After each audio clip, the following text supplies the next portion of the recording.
The car sat buried on a logging road where the snow had swallowed the tracks behind it, and inside, Kati Kim held her two little girls close while the engine heat faded away. The road ahead was gone. Outside the Saab, the Oregon wilderness pressed in from every side, steep, wet, cold, and silent except for wind moving through the trees. James Kim stepped out into the snow, looked at the road they had followed too far, and understood that his family was no longer just lost. They were trapped. James and Kati Kim had started the trip as a family heading home. They lived in San Francisco with their daughters, 4-year-old Penelope and 7-month-old Sabine. James was a technology writer and editor for CNET. Kati owned small boutiques. Thanksgiving had taken them north to Seattle. After the holiday, they began the long drive back toward California.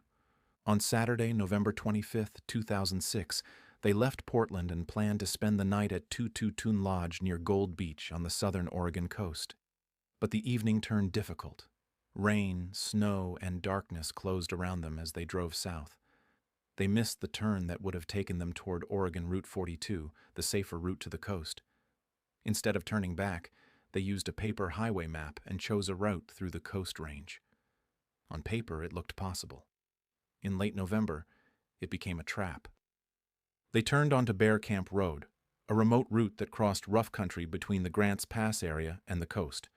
The road was known for steep grades, sharp curves, and winter danger. Signs warned that snowdrifts could block the way. But in the dark and weather, the Kims did not fully understand what they were entering. The road climbed higher. Snow gathered under the tires. At some point, they backtracked and turned onto Bureau of Land Management Road 34-8-36, also known as North Fork Gallus Creek Road. A gate that should have blocked access had been left open.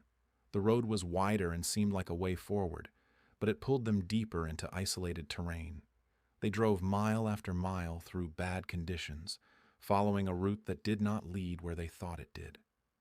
By about 1 in the morning on November 26th, they could go no farther. The Saab stopped in the snow. They were miles from regular traffic, surrounded by steep forest, with 2 small children in the back seat. James and Kati stayed with the vehicle. A car was easier to see than a person walking through trees, and it offered shelter from the cold. At first, they still had fuel. They ran the engine for heat, careful not to waste too much. The girls slept, woke, cried, and slept again. Kati nursed Sabine. Penelope stayed close to her parents. James and Kati rationed what they had. They ate small bits of food meant for travel, not survival. They waited for someone to realize they had never arrived. No one found them that day. The snow kept falling. The road stayed empty. Cell service did not reach them in any reliable way. They tried to make calls, but the mountains blocked almost everything. The car became their whole world. It held the children, the little food they had, the blankets, the fear, and the hope that a search would begin soon. When the fuel ran out, the real cold entered the car. James and Kati gathered wood and anything they could burn. They used magazines and dry material to make fire outside. Later, they burned the car's tires, sending dark smoke into the air as a signal. Smoke could be seen from above if a helicopter came close enough. Back in San Francisco, worry became action. James did not show up for work. Friends and co-workers knew something was wrong. Investigators traced the family's movements and found a credit card use in Roseburg. Searchers began looking along possible routes, but the landscape was huge, and the Kims were far from the most obvious roads. Inside the car, time slowed into survival. Kati kept the girls alive with what little she had. Sabine was still nursing, and that mattered. Penelope was old enough to be scared, but too young to understand how far they were from help. Kati had to manage fear while the adults made choices that had no safe answer. James studied the map. He and Kati believed the town of Gallus might be only a few miles away. It was not. The map did not show the true difficulty of the terrain, the wrong turns, the seasonal dangers, or the distance by passable road. To James, sitting in a car with his wife and daughters growing weaker, walking for help, began to seem like the only move left. On December 2nd, after 6 days stranded, James decided to leave. He promised Kati he would turn back the same day if he did not find help.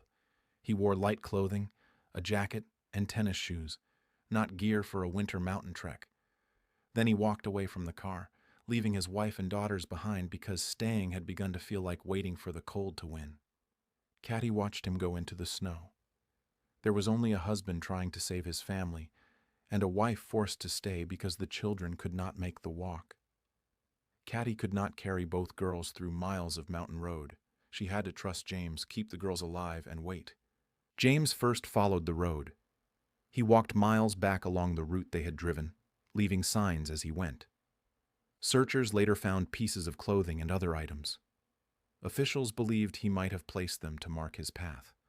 But hypothermia can confuse judgment, and people suffering from it sometimes remove clothing even as their bodies freeze.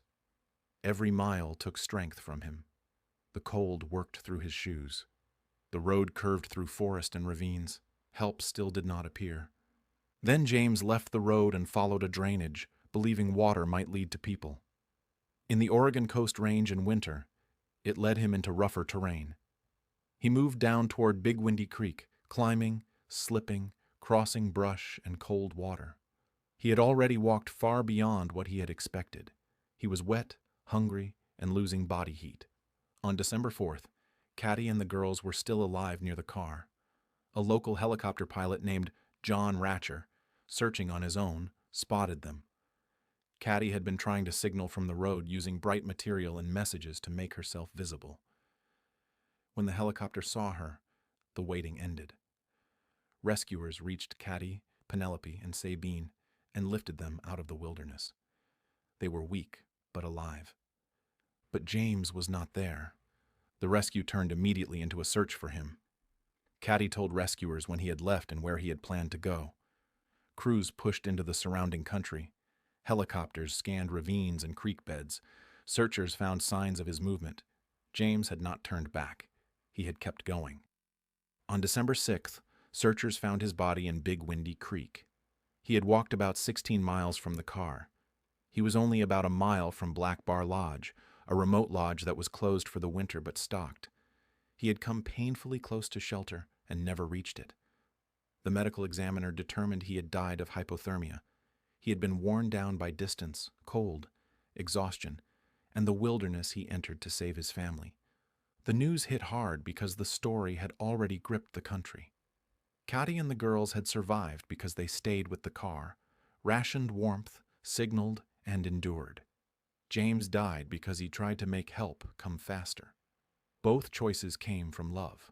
Only one was survivable. Afterward, investigators looked at the roads, signs, gates, and maps that had helped lead the family into danger.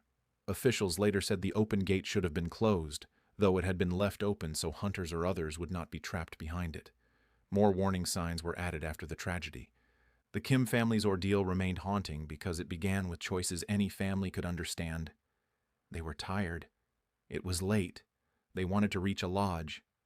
The map showed a road. The gate was open. The snow did the rest. Kati, Penelope, and Sabine lived because they held on inside that car long enough for someone to see them. James died because he could not bear the thought of waiting any longer while his wife and daughters sat in the cold. The wilderness did not care about the reason he walked into it, but the reason was the part everyone remembered. Thank you for listening to Horrifying Survival Stories. Subscribe for more stories of those who faced the impossible and lived.